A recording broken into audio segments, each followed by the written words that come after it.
Hi, welcome back to the Dewan Moore Show. Today is January 11th, 2018.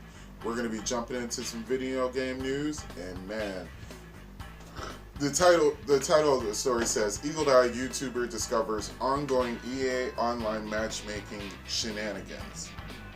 And when they say shenanigans, they are not kidding, because by the time I get to the end of this, you're going to be like, what the fudge? So, without any further ado, let's get into this news story that is from Ars Technica, and it was written by Sam Markovich.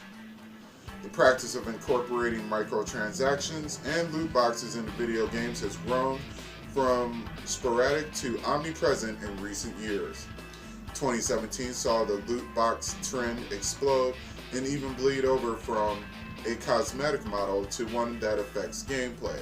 And in my personal opinion, cosmetics affect gameplay just as much as any rifle or laser gun sight that you could possibly get, because if you're playing a game that consists of cosmetics, then that means that you're playing a game where you want to look the coolest, which means that cosmetics affect gameplay. But that's just my personal opinion. On with the story. Game publisher Activision has already patented a way to drive in-game purchases by manipulating matchmaking or how players are paired up with strangers in online multiplayer games. This week, Eagle Eye YouTuber YoungYea deserves credit for discovering a similar, though not identical, matchmaking manipulation scheme being researched and promoted by researchers at game publisher EA. And I recently personally just subscribed to YoungYea, and he is a really good YouTuber. I'm going to leave a link in the description at the bottom so that you can find his channel and definitely check him out. He is a great YouTube gamer channel. The discovered papers emphasize ways to keep players engaged with different types of games, as opposed to quitting them early by manipulating their difficulty without necessarily telling players. These papers were published as part of a conference in April of 2017, and they indicate that EA difficulty and matchmaking manipulation efforts may have already been tested in live games, may be tested in future games, and are officially described as a means to fulfill, quote, objective function, unquote, of, among other things, getting players to spend money in game. While other EA documents or research may exist, YoungYea focused his attention on two of EA published papers in a video he uploaded to YouTube on Sunday. Dynamic difficulty adjustments for maximizing engage in digital games, and EOMM, an engaged optimized matchmaking framework. The EOMM paper, which is co-authored by researchers from the EA and UCLA and was funded in part by an NSF grant, applies more directly to EA's lasting online gaming controversies. These papers outline a way to adjust games whose difficulties begin and end not with computer-controlled difficulty issues, enemy strength, puzzle design, etc., but with real-life opponents. Quote, current matchmaking system paired similarly skilled players on the assumption that a fair game is best player experience, unquote. The paper begins, quote, we will demonstrate, however, that the intuitive assumption that sometimes fails and the matchmaking based on fairness is not optimal for engagement, unquote. Elsewhere in the paper, the EA researchers point out that other researchers seem to assume that, quote, a fun match should have players act in roles with perceivable joy role distribution, however, is still a conceptual, historic-based method without experiments showing that such matchmaking systems indeed improve concrete engagement metrics, unquote. In other words, the researchers are operating in a data-driven manner, clarifying that they don't necessarily see concepts like fun or fairness driving the engagement that embodies their thesis. And, as the paper notes, it's engagement, not fairness or fun, that link directly to a player's willingness to continue spending money in-game. To test these theses, in early 2016, EA ran a test on 1.68 million unique players engaged in 36.9 million matches of an unnamed 1v1 game. Those matches could end in win, loss, or draw. Though the paper doesn't offer further specifics, EA Sports series like FIFA and NHL would fit the description given. During the testing period, players were analyzed based on their skill level, itself based on wins, loss, and draws, and also their likelihood of churning away from at least 8 hours after the match. The players were then assigned into one of 4 pools of different matchmaking techniques. Skill-based, EOMM sorted, the new matching algorithm intended to reduce churn. Worst MM, the complete opposite of EOMM algorithm, and completely random matchmaking. The paper describes, quote, "Is this matchmaking methods to the historically paired skill co-player," unquote, suggesting that live players were unwittingly dropped into EA's experiment matchmaking pools for this engagement research. But thanks to vague mythology descriptions and repeated discussions of simulations on existing players and match data, the paper makes it hard to determine if actual live matchmaking was affected. This EOMM paper also isn't entirely clear about how a player's perceived attributes, including skill, player history, and style, correlate with the same player's churn likelihood. This means that players' thesis can't be written out as simply as something like, quote, "Bad players will play more often if they're paired with even worse players," unquote. Ultimately, the paper concludes that this EOMM method of matchmaking reduces churn to existing skill-based matchmaking standards. In 4 of its 5 player count studies, EOMM-based skill-based matchmaking by up to 0.9%.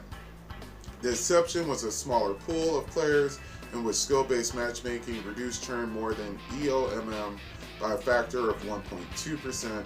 In all cases, EOMM bested both the random and worst MM results.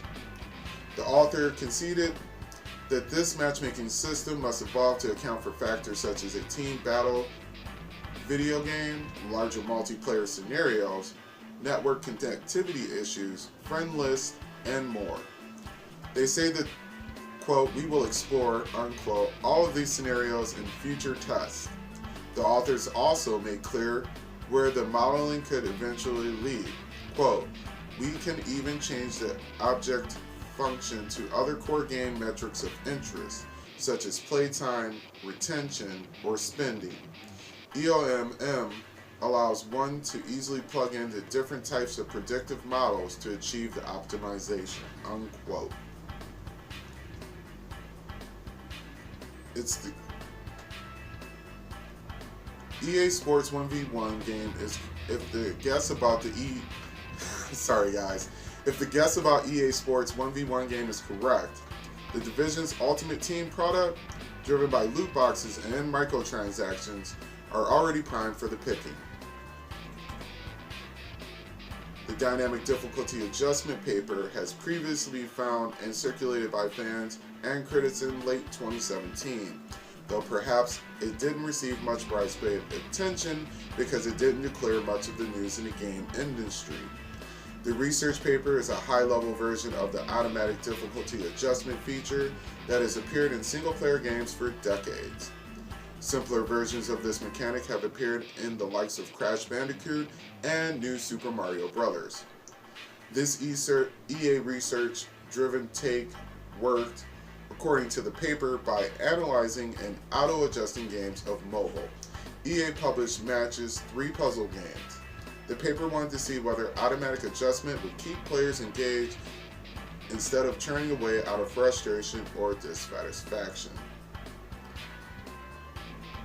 The unnamed game in question could be a version of Bejeweled, the biggest Match 3 series made by EA-owned studio PopCap. The paper's opening abstract could have settled on simply saying that its preliminary DDA system netted a 9%, quote, improvement in player engagement, unquote. But the researchers chose to attach an economic model to the findings, that the DDA system has a, quote, natural impact on monetization. The researchers go on to speculate that this was because its algorithms retain players that have a high risk of churn, but were also less likely to spend money. Considering the paper's conclusion mentioned a desire to expand DDA testing to, quote, more complicated games with non-linear or multiple progressions, such as role-playing games. That's RPG for us video game people. We also like to see further research to show whether games with more robust online communities or social features, such as online score comparison, might influence higher spending whales planning to spend more, or at least attract more likely whales. And if you don't know what a whale is a person that can afford to step into whatever game they feel like playing, and if it is a pay to win or pay to be the big guy or gal on the block, you can simply dump loads of cash into the game to bypass either grinding out a super long period of time or acquiring weapons that you would have to do all types of crazy things to get, and you just pay for them. Now you got them and you're stomping everybody. That's what a whale is. Separately, the paper analyzes retention methods that, as described, have not been disclosed to players, unlike the clearly marked boost in aids in new Super Mario games and the safe mode added to horror game Soma. It is unclear whether EA would actively inform players of these kinds of games, or whether they already arrived unannounced in EA-published games that launched after early 2016 tests.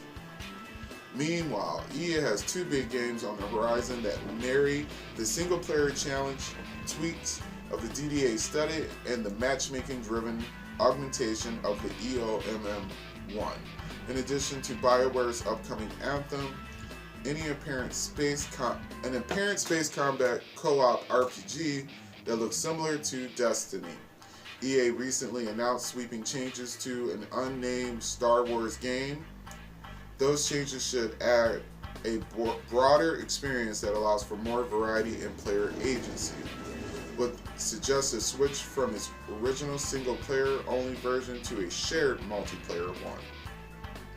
This 2017 research strongly suggests that EA has a keen interest in applying these methodologies to its future games, but how these single-player and multiplayer systems might combine to quietly and simultaneously manipulate game player base is not yet clear. And wow, do we have a lot to talk about after all of that. So first of all, like I was saying earlier, leave in the comment section below if you think that cosmetic only loot boxes and rewards affect gameplay or don't affect gameplay. Let me know, like I said, in the comment section below. Let me know if you are interested in continuing Patreonship with EA and checking out the new game they have coming, Anthem. Let me know about that in the comment section below. I've been playing video games for a long time, and I never thought a day would come where I would see like the nickel and dime you, like we're back at the 25-cent arcade, because that's basically where we're back. We've grown, we've come full circle, and now we're back to them trying to chuck quarters out of us any which way they could possibly do it. So, wow, it's a lot. If you guys have anything else to say in the comment section below, let me know. If you haven't already, don't forget to subscribe. If you like this video, don't forget to give it a thumbs up. I will see you guys next time on the Dwan Moore Show. Peace, love, and video games.